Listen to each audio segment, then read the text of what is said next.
Good morning, students. I am Sahai sir with your economics classes. So today we have discussed on the topic firms revenue grow in different market. Last time I have read that what is a total revenue, what is marginal revenue, and what is average revenue. So today today's topic is firms revenue grow in different market. अब question arise that what is market, what is different market, what type of different market. So broadly we can classify in three type of market: perfect competition market, monopolistic competition market, and monopolistic competition market. So one by one we can explain it.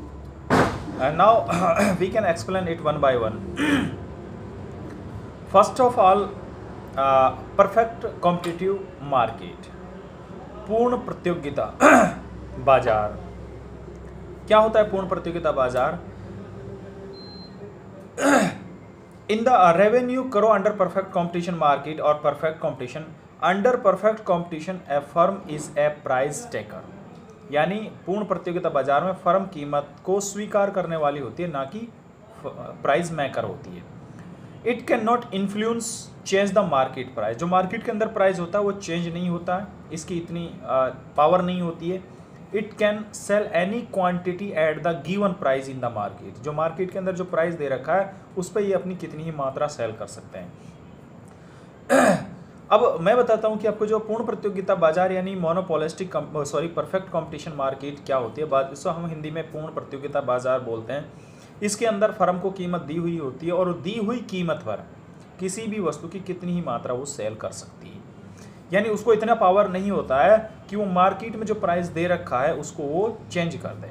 For example, अगर चीनी 40 रुपये kilo है तो बाजार के अंदर कोई भी जो दुकान है, जो फर्म है, वो उसको चेंज नहीं कर सकती. कि वो नहीं कह सकती कि मैं 41 रुपये किलो बेचूंगा चीनी, या कोई ये कह दे कि मैं 39 रुपये किलो चीनी बेचूंगा, क्योंकि उनमें इतनी पावर नहीं होती है कि वो प्राइस को इन्फ्लुएंस कर दें, चेंज कर दें.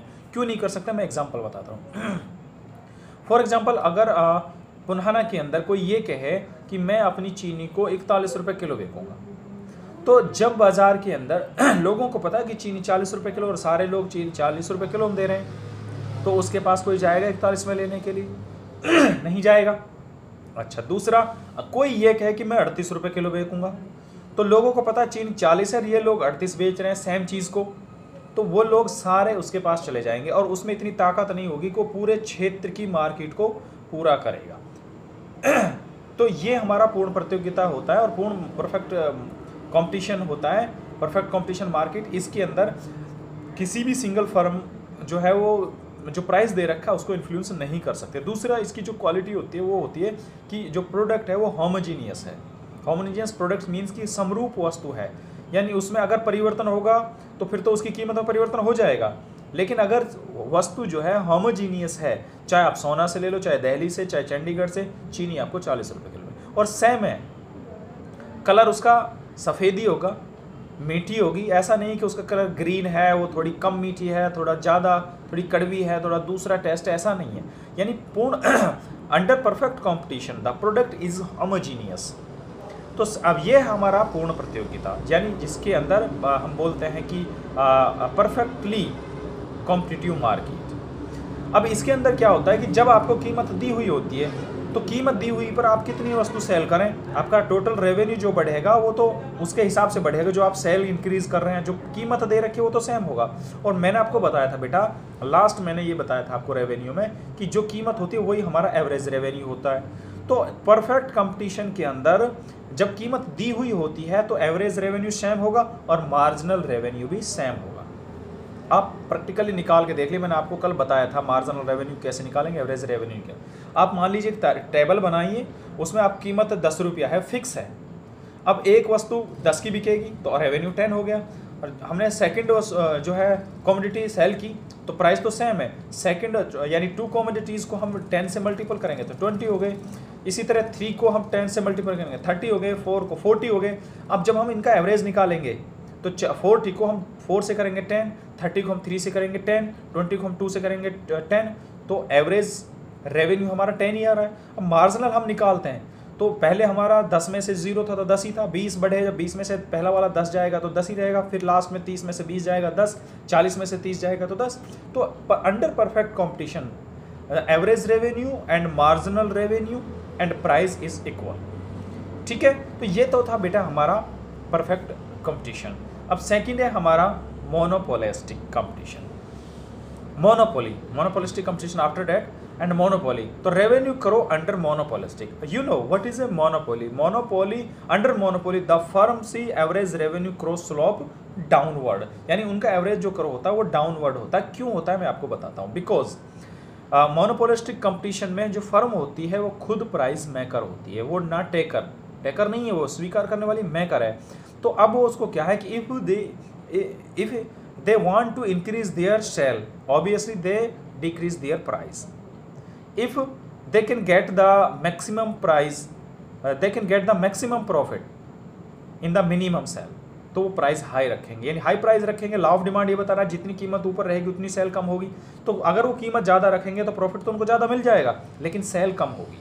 तो इसलिए अगर वो अपनी सेल को बढ़ाना चाहते हैं तो उनको थोड़ा प्राइस डाउन करना पड़ेगा। जैसे ही प्राइस डाउन होगा उसकी डिमांड इंक्रीज हो जाएगी। इसलिए जो डिमांड करो वो नीचे की तरफ होगा, उसी सेम पर्सन में जो हमारा एवरेज रेवेन्यू होगा वो ऊपर से नीचे की तरफ गिरा हुआ होगा, मोनोपोलिस्टिक कंपटीशन। और ज़्यादा गिरा होगा, थोड़ा OX पॉइंट जो उसके ज़्यादा पैर उसके नज़दीक होगा वो। उसका रीज़न यही है क्योंकि उसका परफेक्टली मोनोपोलिस्टिक है उसके ऊपर।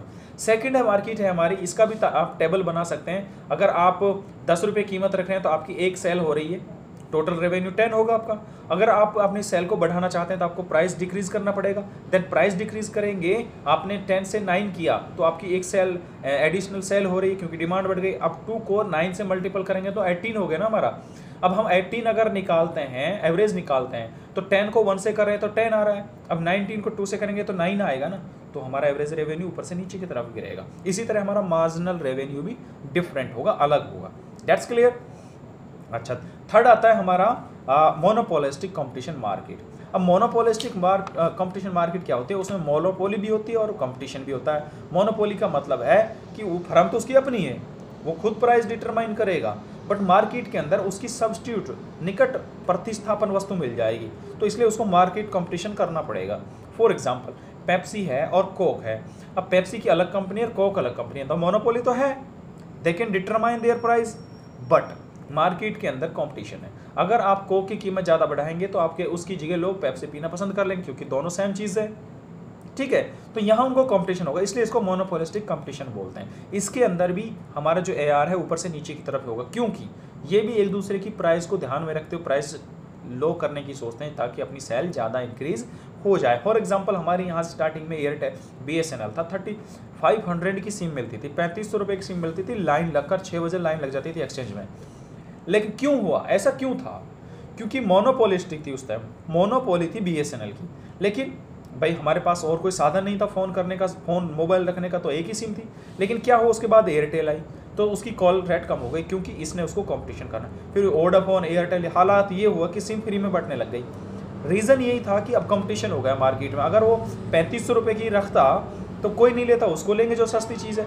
तो इसलिए इनका भी प्राइस कम करते हैं तो डिमांड ज़्यादा, अपनी सेल को ज़्यादा करते हैं, इसलिए इनका भी MR और AR ऊपर से नीचे की तरफ झुका हुआ होता है। तो बेटा ये 3 वो सिचुएशन थी आपकी।